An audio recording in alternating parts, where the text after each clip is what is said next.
tu me respectes pas, Moïd. Tu Non, veux je trop du respecte passage pas. de nos intimités personnelles. Non. Est-ce que t'as 24 milliards comme le fondateur de FTX? Non? Non, Je te non. respecte pas. T'es une grosse merde. Voilà.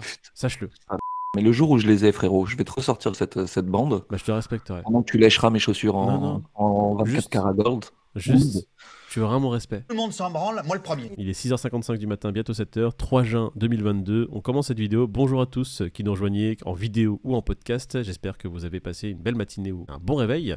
Salut David, salut Peter. salut l'équipe. Ça va très bien, j'ai envie de te dire, un J'espère bon que tout le matin. monde est bien réveillé, sinon je m'en en fait. Ouais, Réveillé ou pas. grave. Pourquoi je vous pose la question tous les matins? C'est un mystère. Du vert, Voilà. du vert. Bitcoin aujourd'hui en vert, messieurs, dames, attention, 30 501 $, plus 2,24% en 24 heures. L'Ethereum à 1823 $, plus 0,31%. Waouh! Tableau général, qu'est-ce qui se passe? Attendez, on va le mettre à jour. Est-ce qu'il nous ment comme la dernière fois, hein? Est-ce que c'est un menteur? Tu fais vachement mal Louis de Funès, je trouve. Ouais, je fais mieux que Christine Lagarde, encore une fois, hein, comme j'ai la même gueule. Oh.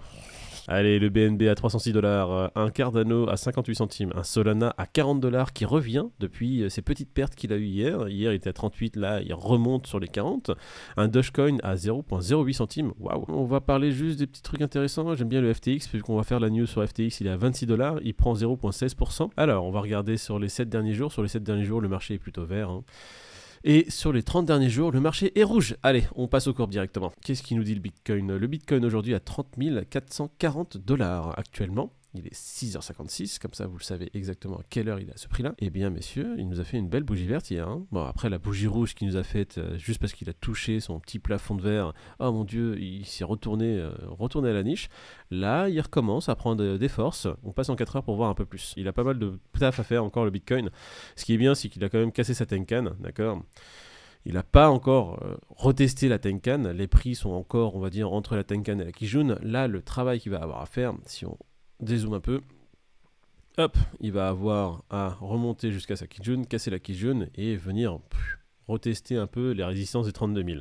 Alors hier, Rodolphe a fait une petite interview sur BFM Crypto qui était très intéressante et qui résume bien le marché. Alors le marché, c'est quoi? C'est ceux qui sont long terme, qui sont rentrés il y a 1 ou 2 ans, se prennent des grosses baffes et sont en négatif, d'accord? Mais ceux qui sont long terme savent pourquoi ils sont là. Long terme, ça veut dire 3 à 5 ans, donc ils ne sont pas là à pleurnicher. Ils savent que s'ils sont dans le négatif, bah c'est pas grave. Ils rechargeront. Ils ont plus le choix. Voilà, ils ont, de toute façon, déjà d'une, vous n'avez plus le choix. Pleurer, ça ne changera rien. Rechargez juste à des prix plus intéressants. Si vous voyez que ça baisse bien et que les prix sont bien bas, vous faites un lissage, donc vous rachetez pour lisser votre prix d'entrée. Secondo, est-ce que le marché va se retourner? Est-ce que ça va partir en bear market, en bull market? Les plus gros acteurs vraiment spécialisés dans le trading ne pourront pas vous le dire. Donc si vous voyez monsieur Intel, monsieur crypto machin vous dire « Oh, bull market arrive », éteignez vos écrans, éteignez son écran, éteignez-le, ça va être plus simple, d'accord? Désabonnez-vous. Éteignez-vous. Et formez-vous, d'accord? Ce sera la meilleure des choses que vous pourriez faire, surtout dans un marché aussi monotone. Prenez le temps de vous former, ouvrez un bouquin, regardez comment ça se passe, l'investissement et le trading, si vous voulez faire du trading ou l'investissement long terme. Comme ça... Bah, c'est justement dans ces périodes-là, tu fais bien de le dire, Moïd. Oui. C'est dans ces périodes-là qu'il faut s'intéresser, ouvrir un bouquin, creuser des sujets, des projets. Voilà. C'est vraiment maintenant qu'il faut le faire. C'est maintenant. En profiter. Pour que les gens soient vraiment au point lors d'un prochain bull market et sachent quoi faire. Déjà, sachent prendre des profits et soient sereins en fait. Donc là, le marché ne sait pas quoi faire. Les supports actuellement sur les prix sont les suivants. Support à 28 000 $, d'accord? Si les 28 000 cassent, le prochain support, on va dire moyen sur le Bitcoin, se situe aux alentours des 23 000 à 24 000 $. D'accord? Si les 23 000 à 24 000 $ cassent, ça sera aux alentours des 19 000 à 20 000 $. Ensuite, pour les résistances, si les prix montent, les résistances qu'on a actuellement, résumé, on a la Kijun là cassée. Comme la Kijun, c'est la mémoire des 26 dernières bougies, c'est quand même une mémoire des prix qui va être assez forte et qu'il faudra venir, on va dire, un peu briser pour pouvoir la dépasser. Donc une fois que la Kijun est dépassée, on aura la première résistance majeure qui s'est créée maintenant depuis ces dernières semaines, qui seront les 32 000 $. Après les 32 000 $, on a une résistance technique aux alentours des 36 000 $. Rien qu'arriver aux 36 000, ça serait un indicateur intéressant pour le marché qui signifierait au marché, bon, il y a un mouvement d'acheteurs et on va dire une capacité d'achat qui est assez intéressante et des gens qui poussent le Bitcoin vers le haut. Donc 36 000. Pour le moment, c'est les vendeurs qui ont la main, hein, et c'est pour ça qu'on s'en sort pas. Mais effectivement, en cassant les 33 et les 36, là, les acheteurs reprendraient la main et on sait qu'on pourrait avoir le bon rallye haussier. Disons Enfin, que ça pourrait aller plus haut, quoi. les cartes seraient redébattues. D'accord? Là, même si les vendeurs, entre guillemets, ont la main, ils n'arrivent pas à faire casser le support des 28 000. Les acheteurs sont là en masse pour justement revenir aux alentours des 28 000 $, racheter ces positions, tout à fait. 36 000, ça indiquerait peut-être un changement de tendance. Si des 36 000, on arrive au 41, là, les cartes seraient vraiment rebattues.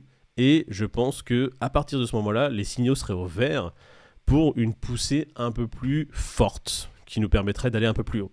Mais voilà, donc résistance majeure actuellement présente sur le marché, 32 000 $ sur le Bitcoin, résistance technique qui est aux 36 000 $. Après les 36 000 $, 41 000 $, on va pas parler plus du Bitcoin, on passe directement à l'Ethereum. L'Ethereum en journalier, on a vu qu'il a fait une petite clôture dans le vert sur la journée d'hier, on commence dans le rouge, on est à 1818 $, donc on est en dessous du support des 1900 $, on est toujours dans une zone un peu tendancieuse, on n'est pas super sur l'Ethereum. Alors, tout est une question de point de vue. Nous, comme on veut voir un Ethereum bientôt à 1400 $, j'espère, ça nous fait plaisir. Donc on comprend un peu plus ce qui se passe et pourquoi il se maintient à ce niveau-là, sachant qu'il est à l'air libre, sachant qu'il n'y a pas de support réel. On est supporté par le bas du nuage. Ça, il faut regarder en Ichimoku. Et malheureusement, si les prix cassent ce nuage-là, là, il n'y aurait vraiment plus rien pour apporter un support quelconque à l'Ethereum. Et on se retrouvait au prochain support qu'on avait déjà noté à la 1400 $. Et les prix pourraient revenir à ce niveau-là. Là, pour l'instant, on voit beaucoup de rebonds qui ont été faits sur le nuage et qui ont repoussé les prix vers le haut. Mais sauf que là, on vient de le voir. La Tenkan, il y a quelques heures, a cassé le bas du nuage. Et ça, c'est pas un bon signe. Maintenant, les prix vont sûrement, alors théorie encore une fois, plus de chances que les prix commencent à rebondir sur le haut de la Tenkan et malheureusement, impossible possible, casse la Tenkan et se retrouve en dessous de la Tenkan. Et là, on verrait vraiment un fort mouvement baissier. Les gens sortiraient, je pense, leur position assez rapidement. Ce n'est pas un schéma où on se dit on va acheter de l'Ethereum là actuellement. On va passer directement au CAC qui fait une clôture hier à 1,27% dans le vert, donc il prend 81 points. Et le Nasdaq, pareil, qui hier clôture à plus 2,69%, plus 322 points. Donc le marché primaire boursier qui se porte plutôt pas mal. On passe au Crypto Fear Grid. Le Crypto Fear Grid, il est à 10. Bon. Ça fait peur. J'ai l'impression on est en rade de choses à dire sur le Crypto Fear Grid. Bon, le Crypto Fear Grid, voilà. Bah, n'oubliez pas que ça part d'une connerie à la base. Hein. C'est notre connerie à nous. Notre connerie, oui, bien sûr. Crypto Fear Grid, qui pour nous est un petit Jean-Jean chez lui. Tu vois, il se réveille le matin, il se fait son petit café, il se dit comment je vais les faire chier aujourd'hui? Tiens, je vais écouter TF1, est-ce qu'ils ont parlé de crypto? Guerre en Ukraine 10. Allez. 8. C'est différents indicateurs, t'as le social index et t'en as d'autres. Hein. C'est pas... Non, mais c'est une blague. Hein. J'aime bien tourner ça en rigolade en disant que c'est 3D que les gens lancent et regardent le total des dés. On est à 10, ouais, bravo. Allez, banco. 4,21. Allez, premier article. L'AMF clarifie le statut de PSAN. Ah oui, c'est très intéressant ça. L'agrément PSAN, de toute manière, sera amené à être mis à jour régulièrement, puisque c'est une technologie qui avance et qui évolue régulièrement. Il est facile de penser que l'AMF fera évoluer le PSAN en conséquence. Donc en gros, c'est le cas là. On apprend par l'article qu'ils axent un petit peu plus sur la pub là et sur les systèmes de staking et de lending. C'est intéressant. De toute manière, nous, on n'est pas contre la régulation. Hein. C'est à un moment donné, il faut que ça arrive, mais il faut que ce soit fait intelligemment. On dit que la France est un pays un peu conservateur, etc. Un pays de paperasse, tout ce que tu veux. En vrai, le fait qu'ils régulent comme ça, le fait qu'ils fassent des mises à jour, qu'ils sachent qu'il faille en faire assez souvent, c'est vraiment une bonne chose pour le coup. Ils sont juste là à s'adapter aux nouvelles technologies comme le DeepIt. Là, on va parler des deux clarifications qui ont été faites. Clarification sur ceux qui veulent faire de la pub sur le domaine, on va dire, blockchain. Ils sont en train d'apporter des précisions dessus. Et deuxième clarification assez importante, ils veulent que tous les acteurs qui veulent pouvoir bénéficier du statut PSAN doivent faire tout en français. D'accord ? Toute leur documentation, toutes les règles qu'il y a sur leur site, tout doit être en français pour qu'un acteur français puisse comprendre, lire et avoir accès à toutes les informations nécessaires de façon simple. On vous a mis un petit site qui est AMF France qui liste un peu toutes les choses que vous devez faire pour vous enregistrer en tant que PSAN, aussi les conditions, si vous devez ou non vous enregistrer en tant que PSAN et comment le faire. Donc on vous mettra le lien en description. On passe à la news suivante. FTX s'apprête à débourser des milliards pour les acquisitions de crypto-monnaies. Ouais, c'est moi qui ai mis cette new là, parce que j'adore SBF. Donc voilà, c'était juste pour parler de SBF. C'est un nouveau groupe de rap Ouais, SBF. c'est mon pote. C'est mon pote, on mange ensemble cet après-midi. C'est le frère d'SCH. C'est le frère de Mouloud Achour et d'un autre, là, on en parlait tout à l'heure. Raphaël Mizrahi. Voilà, c'est vrai. Frère, regarde. Regarde-moi cette tête. Parfait. Mais je l'adore. Bon, en gros, c'est le créateur de FTX et du fonds d'investissement Alameda. Le mec a 30 ans, il est multimilliardaire. Je vous Parfait. laisse, voilà, je vous fais le topo brièvement. C'est quand même un mec qui a dit qu'il essaye de monter le plus d'oseille possible pour le redistribuer après à des associations. Donc c'est un philanthrope, le mec. J'adore son mood et je vous invite à vous intéresser à ce gars-là et de faire vos propres recherches. Et bon, en gros, il a des petits milliards qui dépassent d'excédents et donc il investit dans des boîtes pour étoffer un petit peu la gamme de FTX, tous les domaines sur lesquels ils sont peut-être moins compétents, faire l'acquisition d'entreprises pour étoffer leurs équipes et tout ça. Donc voilà, c'est un mec qui, malgré le contexte morose d'aujourd'hui et malgré Moïd qui essaie de me c'est un mec quand même qui, lui, n'a pas peur d'investir aujourd'hui et de continuer dans la bonne direction. Ce gars-là, je l'aime beaucoup aussi parce que tu vois que l'argent, c'est vraiment pas son intérêt premier. Lui, ce qu'il cherche, c'est l'innovation, faire bouger les choses. Quelqu'un de très intelligent, et pour amasser une telle fortune et faire de tels projets à un si jeune âge, il faut en avoir dans la tête. C'est pas par hasard qu'on arrive à ce niveau-là. Très bon les Gorafi, là, très bon, très bonne news ça. Christine Lagarde lance une série de NFT pour avertir du danger des crypto-monnaies. Parfait, ça nous permet d'enchaîner sur Kanye West.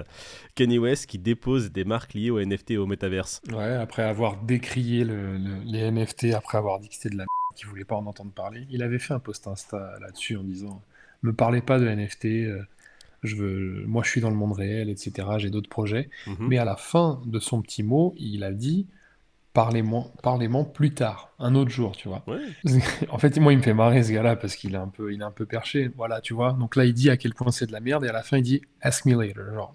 On sait jamais. Donc là, il voit le potentiel du truc, et puis il n'hésite pas à lancer 17 marques, NFT, Metaverse, etc. Donc ça reste un vrai businessman pour le coup, le gars. Est-ce qu'on peut parler du nom, s'il vous plaît? Yeezus. Yeezus.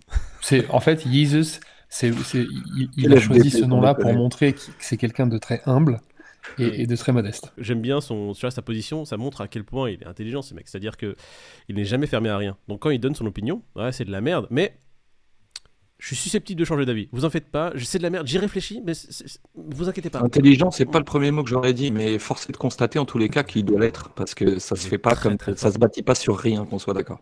Mais effectivement, de temps en temps, il me fait penser à un autiste, c'est-à-dire tu sais pas trop si ça va dans le bon sens, le mauvais sens, il se cherche encore. Dans sa tête, ils sont plusieurs, c'est pas lui le chef.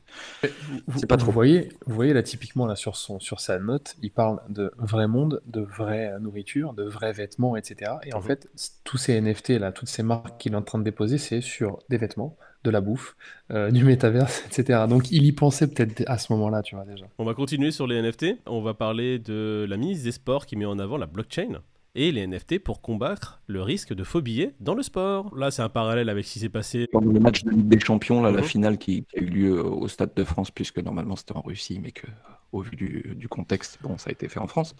Et arrivé là, apparemment, il y a eu je ne sais combien de faux billets pour accéder au stade. 2700 et du coup, ça a fait une pagaille de malade, c'est-à-dire que les gens qui avaient des vrais billets ne pouvaient même pas accéder au stade.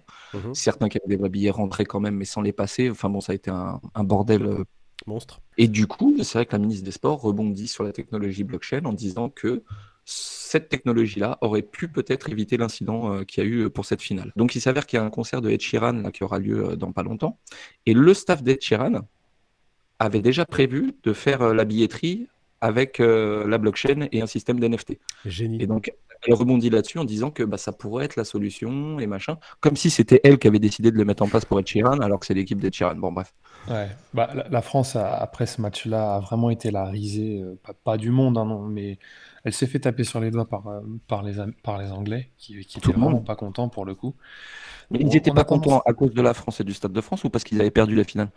Je pense que c'est un mélange de beaucoup de choses. Ils ont perdu la finale, c'était en France, et c'est les supporters de Liverpool qui n'ont pas pu entrer dans le stade, tu vois. Bon messieurs, on va clôturer là-dessus, on a fait une vidéo assez longue. On va souhaiter une très bonne journée à nos auditeurs. Si vous avez apprécié, mettez un pouce bleu. Si vous n'appréciez pas, mettez un pouce rouge. On regardera ça d'un air très détaché. N'oubliez pas de vous abonner pour voir nos vidéos qui sortent en live. On fait des vidéos quotidiennes toute la semaine, du lundi au vendredi, tous les matins.